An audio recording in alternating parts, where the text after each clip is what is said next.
Oh, yoga. Like it's literally aromatherapy. Oh. To center and balance your inner badger. Is it like $9 per stick? Probably. Or something like that? So at what point did you decide that you could sustain this type of a career full time? Well, so I went to San Francisco Conservatory of Music, and schools like that really prepare you to be an orchestral musician. I see. So there's really not a lot of orchestra jobs. It's super highly competitive. Right. So when I was done with Conservatory, I got a teaching job. I love teaching violin. So I got a great teaching job right out of school, and that sort of like sustained me while I was gigging around, asking myself this question, like, can I do this? And at some point I was too busy gigging, making music for my teaching job. And like that was the moment for me that was like, okay, I'm doing this. But COVID kind of messes everything up, right? Because you just can't do gigs. Are you worried about that? Who knows? I think there's a lot of people that are kind of jumping ship and bailing because it's really hard and really scary. I considered it for sure, but I just realized I don't think I would be happy if I wasn't doing music, and so sort of just recommitted myself to it and figuring out a way. Thankfully, so far it seems like people haven't forgotten about music. People's habits are changing. Like they're down to pay for a concert that they're gonna stream. You know, and at first I think people were like, no, like I'm only gonna pay for a show when I can go, but we don't have that option, and we're not gonna have that option for a while, so. Do you think it's possible for people to start as a full-time content creator or as a full-time musician now? I think you just have to be really honest to your brand. Present something and keep presenting something. Like you're not gonna blow up immediately. Well, unless you get like a viral video or something like that, but just like figure out who you are and stay true to that and be steadfast with that. Right. You know, and don't give up after a month or two. You know how it is. It's like when you're cruising around on YouTube or Spotify or something and you hear a song you like, you go, oh, like I'm gonna go check out what else they have. Yeah. You know, when you're looking for a lot of content, you're looking for a lot of content that has like some continuity. Like, oh, everything is like in this certain world. Oh, that's so cool. How do you find your brand though? I think if you're creating art, you just gotta create it and then take a step back and figure out what your tags are, you know, the way you would describe it. And then you can start to build sort of a mission statement or like a Pinterest board or whatever the sort of descriptive terminology is around that, and just sort of like keep those in the back of your mind as you're continuing to make more content. Right. Did you ever go through an experimental phase where you were just trying things out? Oh, always.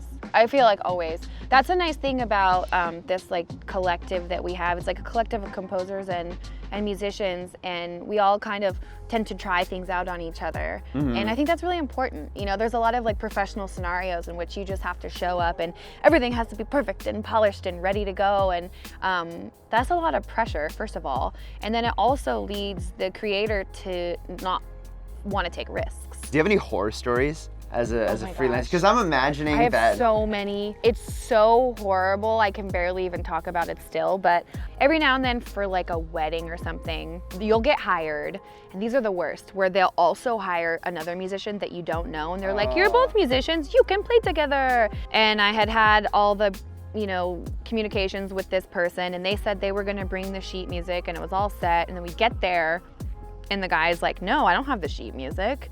You said you were gonna bring it, which A, wasn't true, but he like threw me under the bus. He lied and threw me under the bus in front of the bride and the groom and like the whole wedding party. So I was feeling incredible amount of stress, and it was like, there's no solution. Like this special piece of music that they've been dreaming of at their wedding for their whole lives, like we can't play. But I remember like sitting on my chair with my quartet, my string quartet around me, and I remember the father of the bride or the groom coming over and just like yelling at me, just being so mad. Man. And the wedding's supposed to start, and I full on passed out. I tunnel vision, completely passed out.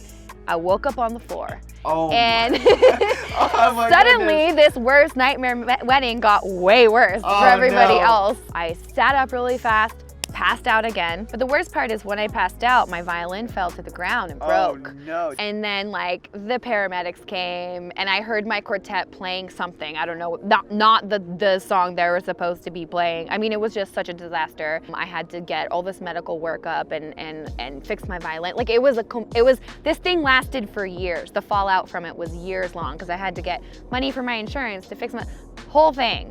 I think that most people that are in events industry at all or are performers at all just have like generally a very high tolerance for dealing with things going wrong. You just have to think quick on your feet and you can't get stressed out. I mean, after this thing happened to me, literally nothing stresses me out. Right. Yeah, I think that's part of what makes it such an interesting career. Like, I don't know how many people would respond that fast if I asked for what's your horror story for your job, right? I don't know how many people that would just have right off the bat, right? Totally. My friends and I like always carpooling to gigs and stuff. Like a couple years ago, I started asking all my friends, my like music friends, what your biggest horror stories are, because I've been thinking about either writing a book or doing a podcast, because we all have so many horror stories, especially weddings, because everybody like wants their wedding to be perfect. Yeah, so people the stress is so high. I used to play weddings too. Oh, you did? So you know all about it. Yeah, it's fun. Everyone's very particular about it, especially in Wine County. Oh God, everything down to the silverwares. Totally, like your the scent on the invitations, like that's crazy. At what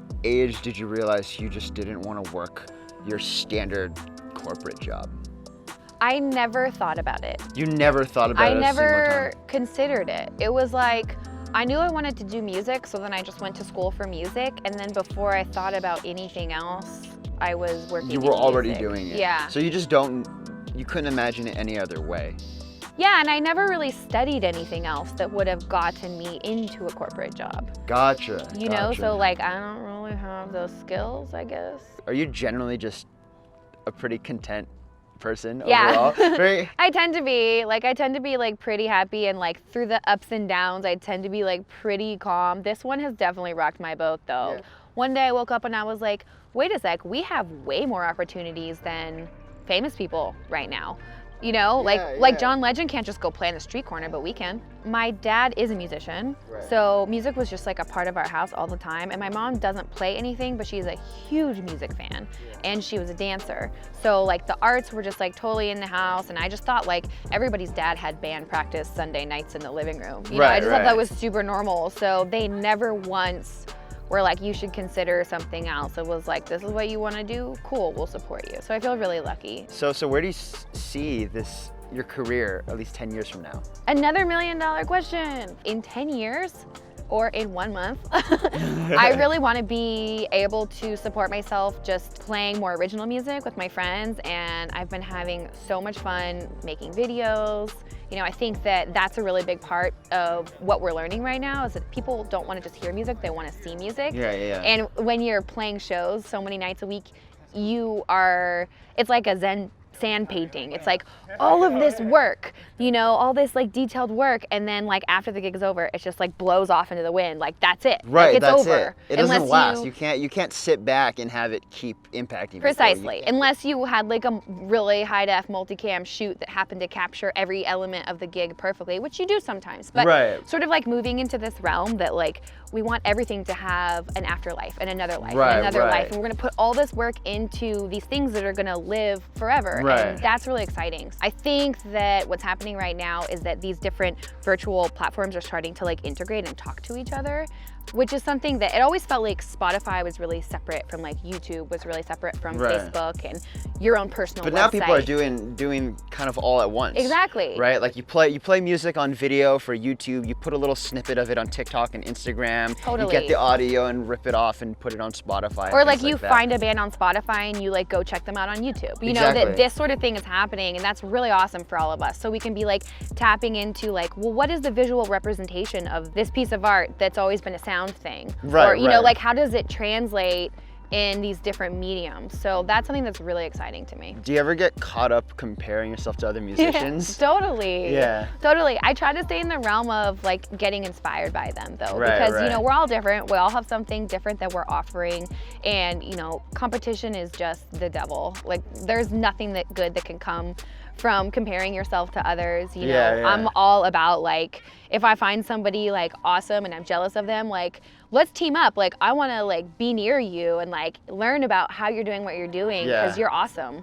Have you ever thought about breaking into more mainstream like genres, or are you generally a very alternative are you classical music? How would you describe your sound? I don't know.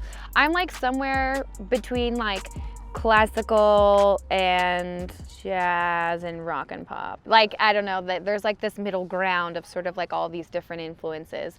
I just like want like people to enjoy the music that we're making. And I really don't want to be famous, if that's what you mean. Not that I have the option, but like fame is not something that I've ever wanted. I think it sounds horrible. At least the United States, which is the only place I've been in the last 5 months, it seems like people are starting to understand that the structures that are above us, that like govern us, that like hold us responsible, that like seem to support us, that they're actually not really doing that much. And so it's up to the people themselves to, you know, govern ourselves in a way that works. Oh, you like the arts? Well, it's up to you to keep them here, to support them directly, you know, without these sort of like middle people. I'm feeling that there's this like sea change happening right now where we get to just make whatever we want reality, you know, and if we want something in our lives, we have direct access to it and we just make it happen. Right, and that's something you learn, especially as a freelance or self-employed musician, is you don't depend on other systems, you don't depend on a company, you don't depend on, you know, financial structures around you as much. So even musicians though, like we do tend to fall into that. Oh, I have an agent that like supplies me all my work, or like this booker or this whatever. But like to like, you know, in the last 5 months we've really pulled the like veil back on that, and like no one's supplying anything. If you're an independent artist, you are truly independent. So how do you connect with your community and make it work? Right, because you never know. Things could just fall apart, and you got to know what you're going to do when it's all up to you, you know? So. And it did, and it is. So here we are, you know? And it was like really scary at first, but now I find it like really empowering. Yeah, awesome. Thank you. Yeah.